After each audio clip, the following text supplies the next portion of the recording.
everyone, this is Karen. Welcome everybody, this is Shane. Today we're looking at part 1 of the myth of Sisyphus. And the vocabulary words are cunning. Cunning. The thief had a cunning plan to avoid getting caught by the police.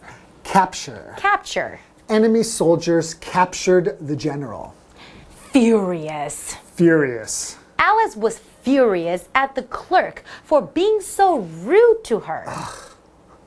Chain. Chain. Our neighbor's dog was chained to the fence in his backyard. Upset. Upset. The death of his grandfather really upset Cliff. So we're talking about this really interesting story, the myth of Sisyphus. Right. So who is this guy?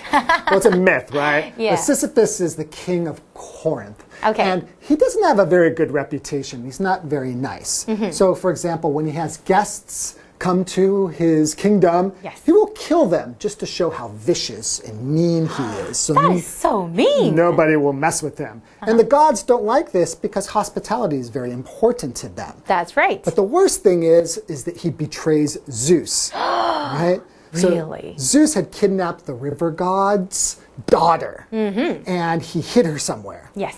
And Sisyphus, the river god, asked Sisyphus, "Hey, do you know where she's being hidden?" And he said, "Well, if you bring a stream to my kingdom, I will tell you." And he did. So this made Zeus very angry. That's right. Zeus was very, very angry at Sisyphus. So he ordered Death to chain Sisyphus up. But he's kind of smart in a way. So when the Death came, he tricked Death. He asked the captor, said, how do you use the chain? Interesting, yeah. But, and then they showed him, and then he actually chained Death up. Wow. With his own chains. So that really... Nobody can die now, Nobody right? can die now, that's right. So the god of war is really, really upset. Because the god of war wants people to die. That's right, because the war means nothing if nobody dies. So he had to take matters into his own hands and free Death. Okay, wow. There's a lot of detail to this story. That's right. All right, let's learn some more about Sisyphus. All right, enjoy. The myth of Sisyphus. Sisyphus, the king of Corinth, was known to be a very cunning man. He even cheated Death, not just once, but twice. Today's lesson is called The Myth of Sisyphus, Part 1. Hello everyone, my name is Jeff. And I'm Mike. Now, when I saw this, I was actually interested because I only know one thing about this guy, Sisyphus, and we'll come to that at the very end of our 2-day article. It's not a great thing, and I always kind of felt sorry for Sisyphus. I thought, oh, this is a terrible thing to happen to a person. But after reading the article, I think he was kind of a terrible person, so maybe the ending fits a little bit better. But either way, it's very interesting, and it also shows you never want to make a Greek god angry. That's a rule that I've lived with, and so far, my life has been okay. Well done, Mike. I've never made Apollo or Athena or a Hera, none of them. No, I've always tried to please the gods. Yeah. By the way, Sisyphus, not a great guy. No. The punishment for him not being a great guy, it's a bit excessive. It is. It's a bit little excessive. mean, but it might actually fit. Anyways, though, it's excessive. Yeah. Let's get started. Sisyphus, the king of Corinth, was known to be a very cunning man. So there you go. We're already starting off, okay, on the wrong foot. When I say on the wrong foot, we haven't done anything wrong, but we're already introducing Sisyphus here as being kind of a bad guy, like Mike was saying there before. Why? Because this word cunning has a negative connotation to it, okay? If you're cunning, you're smart, you're clever, but you're kind of smart or clever in a bad and manipulative way. You're able to get people to do what you want them to do for your own benefit. You might take advantage of people and stuff like that. That's what it means to be cunning. By the way, this word cunning is an adjective. For example, the thief had a cunning plan to avoid getting caught by the police. How smart, how clever, but he's also a thief. That's not a good thing. So there you go, Sisyphus. Maybe not a great guy. Yeah. Maybe not a great guy. The punishment, though, as you're going to see, is way too excessive. We'll figure that out later, but yes, he definitely wasn't the kind of person you would trust. If someone's cunning, you might think they're kind of tricky and they might be trying to fool you and take advantage of you. And it seems Sisyphus was not just cunning. He wouldn't just, go to the store and get lots of stuff for a very little money by being tricky. No, he was really cunning. It says he even cheated death. Not just once, but twice. He even cheated the guy at the supermarket by, switching prices on something. No. He cheated death. And not just once, but twice. He cheated death twice. He was supposed to die, and somehow he tricked death into letting him live, and he did it once, so he did it so well, he tried it again. That's pretty cunning. We'll take a break, and then we'll be back. Hello， 大家好，我是 Hanny。这2天要读的是希腊神话故事，叫做《The Myth of Sisyphus》薛西弗斯的故事。好，其中的 myth 它是指神话，那么 Sisyphus 则是柯林斯的国王。老师们一开始有先透露 Sisyphus 最后会受到处罚，而且你可能会觉得这处罚太过头了。那等我们看完这2天课文，你看完 Sisyphus 的所作所为，可以想想看那个惩罚到底合不合理。好，这边先补充一下 punish 是惩罚，我们在后面加上 ment 会变名词 punishment 就表示惩罚、处罚或是刑罚。还有老师用到 excessive excessive excessive 它可以用来形容这个过度的或是过分的。好，故事一开始说，柯林斯国王 Sisyphus 被认为是一个非常狡猾的人，他甚至曾经死里逃生，不止1次，而是2次哦。好，那么单字 cunning 它是形容奸诈的、狡猾的。老师在讲解单字时提到说，这个字呢，它有负面含义，表示一个人他虽然很聪明，可是却把他的聪明用来操纵、摆布别人。好，那么老师说的 connotation 这个字 connotation connotation 就表示含义。刚刚说那个负面含义，这个含义也可以用来表达言外之意。好，还有 manipulate 这个动词，它有操作、操控的意思，它是拼作 manipulate manipulate。那它的形容词是把字尾 e 去掉，再加上 ive 变成 manipulative 可以用来形容具有操控手腕的、善于控制他人的。好，另外 Jeff 老师读完课文第1句的时候呢，他用到 start off on the wrong foot。这是指说有糟糕的开始，有错误的开始，尤其是指工作上或是人际关系上。那这个用语也可以表达说出师不利，一开始就给人坏印象，建立了不好的关系。接回到课文中。The myth of Sisyphus. He was also a terrible host, for he often killed his guests in order to prove how ruthless he was. The gods did not take kindly to this behavior, as hospitality was very important to them. However, the last straw was when Sisyphus betrayed Zeus. After Zeus had captured the daughter of the river god, Aesopus, Sisyphus told Aesopus where Zeus had taken her in exchange for a spring to flow in his kingdom.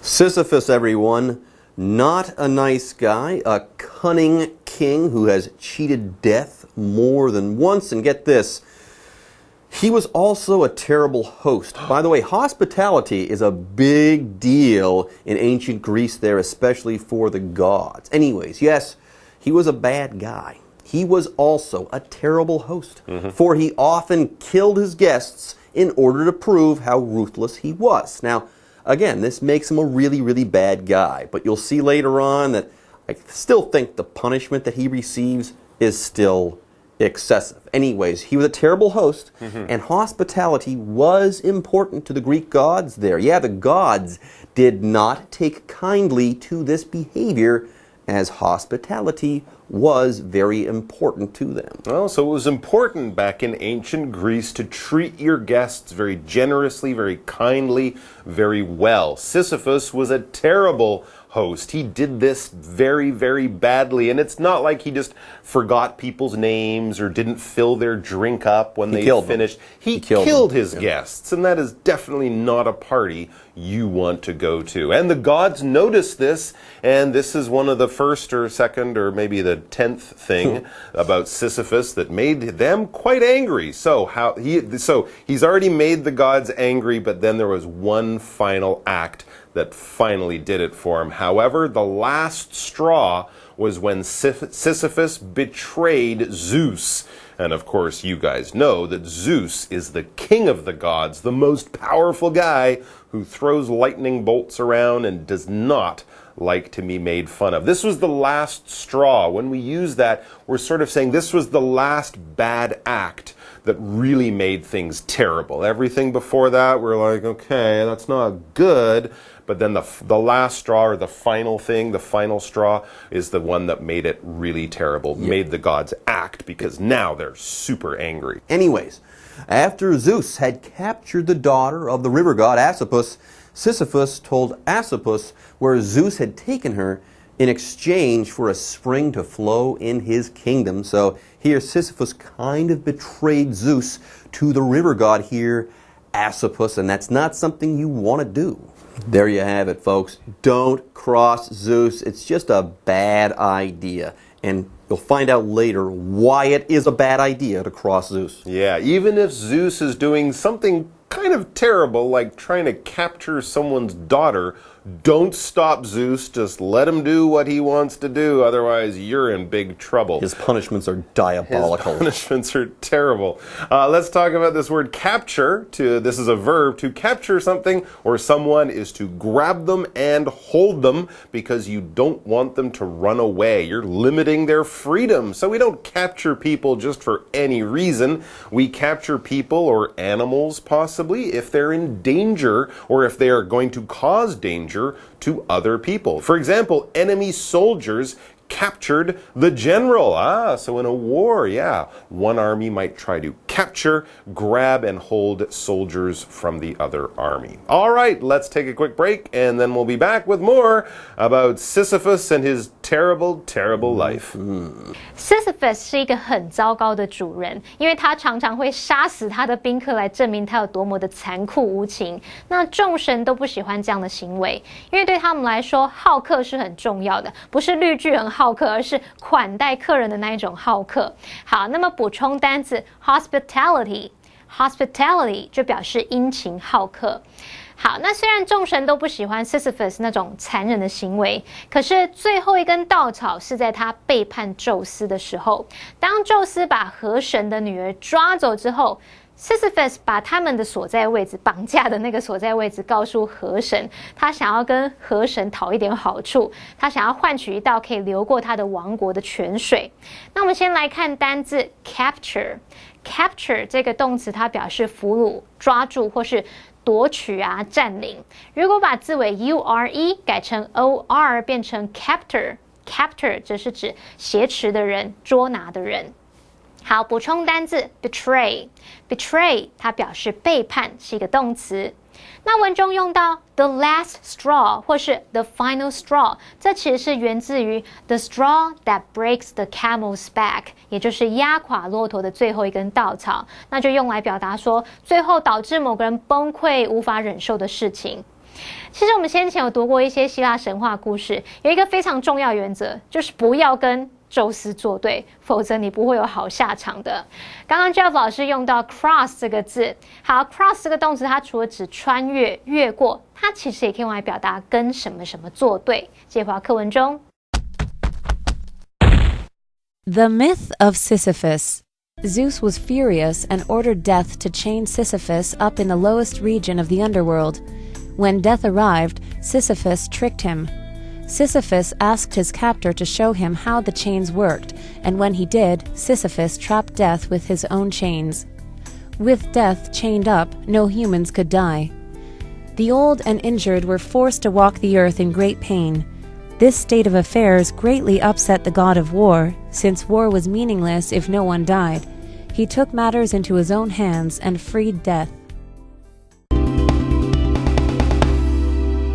Rule of the day, or lesson of the day, everyone, I should say, don't cross Zeus. Okay, Sisyphus just crossed Zeus, and bad things are going to happen to him. Anyways, Zeus was furious and ordered Death to chain Sisyphus up in the lowest region of the underworld. Okay, and that would have been bad in and of itself, but this is just the beginning of the punishment. Anyways, here it says that Zeus was furious. Here we have the word furious. It's an adjective. If you are furious, you're extremely mad, extremely angry. You might not be able to control yourself. You're just that mad or just that angry. That's the idea here. For example, Alice was furious at the clerk for being so rude to her. So she wasn't just a little angry, she was probably red in the face and screaming and super angry. She was extremely mad. Wow, that's not good. All right, and we also have this word chain. Death chained Sisyphus up in the lowest level of the underworld. That's the worst part of the underworld. There's no Wi-Fi down there, nothing on TV. It's super boring and bad. But we also had this word capture. There's also the fire. There's the fire and the brimstone and sulfur and all that. But we also, before the break, we had that word capture. Remember, when you grab something and hold it because it could be dangerous. Well, after you capture something, for example, a wild animal, you might chain the animal in order to stop it from running away again. To chain is basically to use a chain, one of those sort of metal ropes that we make that's very, very strong and only Superman can break it in the movies.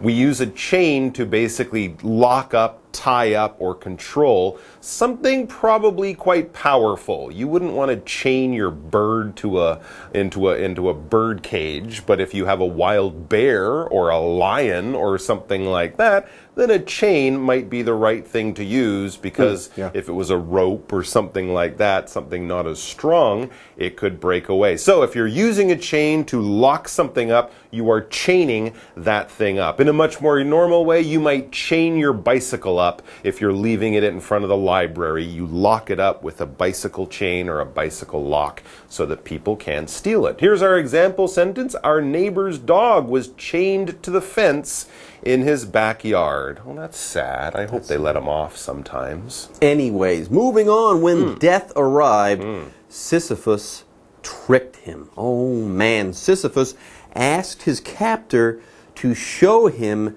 how the chains worked, and when he did, Sisyphus trapped Death with his own chains. So cunning. Gosh, now, with Death chained up, no humans could die, which apparently is not a good thing. Well, Death have to have a little bit of death, I guess. Death can't do his job because he's chained in the underworld. That's a very good point. Well, you know, it isn't good if people die, but if you're very old, maybe you might wish for death. It's a terrible thing to keep living. For example, it says the old and injured were forced to walk the earth in great pain. So imagine people whose bodies are broken down, they're very old and tired, but they can't even die peacefully because Death has been tricked, locked up, and can't do his job anymore. Thanks, Sisyphus. Yeah, and by the way, just, you know, the old and the injured walking around in great pain, that wasn't the real problem, apparently, okay? When Death couldn't harvest souls, this actually was a big deal for the god of war, okay? Yeah, this state of affairs greatly upset the god of war, since war was meaningless if no one died. So, Sisyphus, what had you done? You've upset Zeus, you've chained up Death, and now you've made the god of war unhappy with you. That's not a good thing. No. He doesn't have a lot of friends, Sisyphus. He's in trouble. He's in trouble. Anyways, here we have the verb upset to talk about. If you upset someone, you make them unhappy, angry, frustrated, etc. Okay? Usually when you upset someone, you've disturbed them emotionally. Now they're unhappy or mad or sad. That's what the idea is here. For example, the death of his grandfather really upset Cliff. Yeah, he was depressed for a couple of weeks after that, after his grandfather died. All right, so What happened? Well, it says he took matters into his own hands and freed death. This would be Ares, I guess, the god of war, right? He kind of said, how can I have war if there's no death? I need death. So he went down into the underworld, and I think Ares was probably one of those big, powerful gods, broke the chain, freed death. Yay, war can go on, and yay, people can die, and that's a good thing. This is a very confusing story, but Sisyphus is cunning. He's made the gods angry, and tomorrow we will see him pay. That's about all you need to know about tomorrow. He's going to be punished, and it will seem excessive, even for a scoundrel like Sisyphus. All right, folks, with that, today's lesson is in the books, and it's time for us to say bye-bye. Take care. 宙斯绑架人的计划被 Sisyphus 破坏了，他大发雷霆，下令叫死神把 Sisyphus 用锁链绑起来，把他关在冥界的最深处。那么当死神来的时候 ，Sisyphus 故意请他示范一下那个链条要怎么用，然后就在这时候 ，Sisyphus 就用那个链条锁链把死神给困住了。然后死神被绑住之后，就没有人类会死掉啊。然后后来战神他很不高兴，他也亲自跑去冥界来处理这个问题。好，这边有3个单字 ，furious。Furious 就是指非常生气、暴怒的、大发雷霆的。那么 chain 它可以当名词来指锁链、链条，也可以当动词来表达用锁链锁住，把什么拴起来。好，那么 upset 这个字当动词可以表达使什么生气，使什么心烦意乱、心情不好。那它动词三态同形。好，再来看文中的 underworld。Underworld 地下世界指的就是冥界。那麦克老师开玩笑说，冥界最深处没有 WiFi， 好可怕。然后后来就说那边呢还有 fire and brimstone。Fire and brimstone 就是指火和硫磺。那么 brimstone 就相当于 sulfur， S-U-L-F-U-R 表示硫磺。只是 brimstone 这个字比较常用在 fire and brimstone 这个用语来当做对地狱的描述。好，那么以上是今天的讲解，同学别走开，马上回来哦。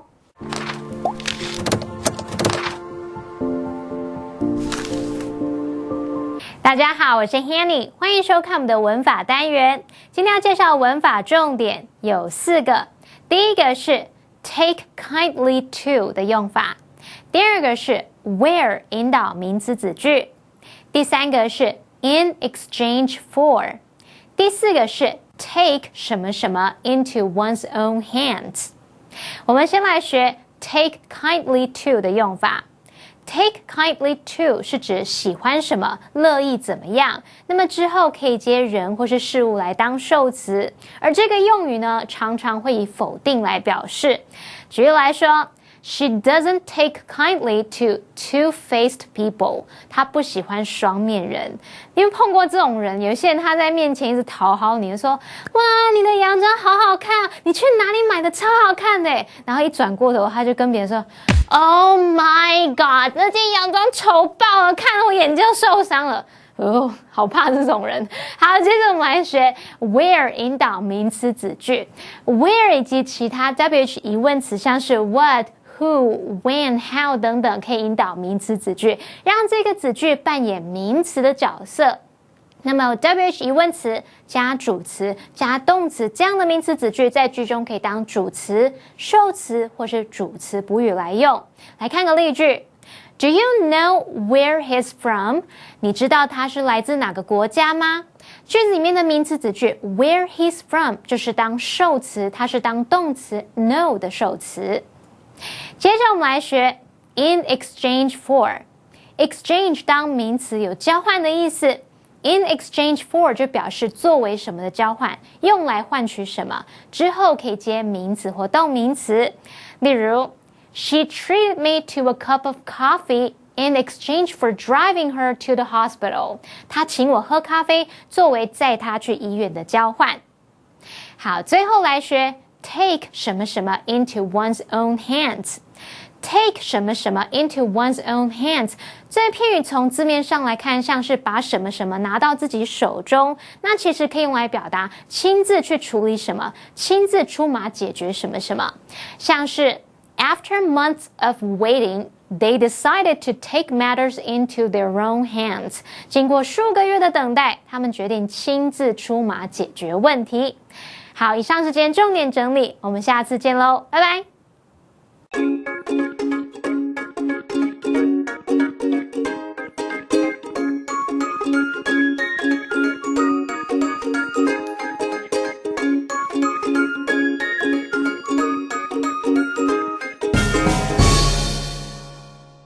Hello, everybody. Welcome to English in Action. What's Holly? I am Shane. Hey, Holly, when we're done, sorry, can I borrow some money? I never loan money to people, especially people like you. Could you bend the rules this time? No. Please? Please? Fine, forget. Can I borrow some money from you? No? Whatever. Anyway, 今天的主题就是能不能通融一下，给我一个小，就是 give me a pass 这样子。OK， 好，我们先来看一下我们的对话哦。Okay.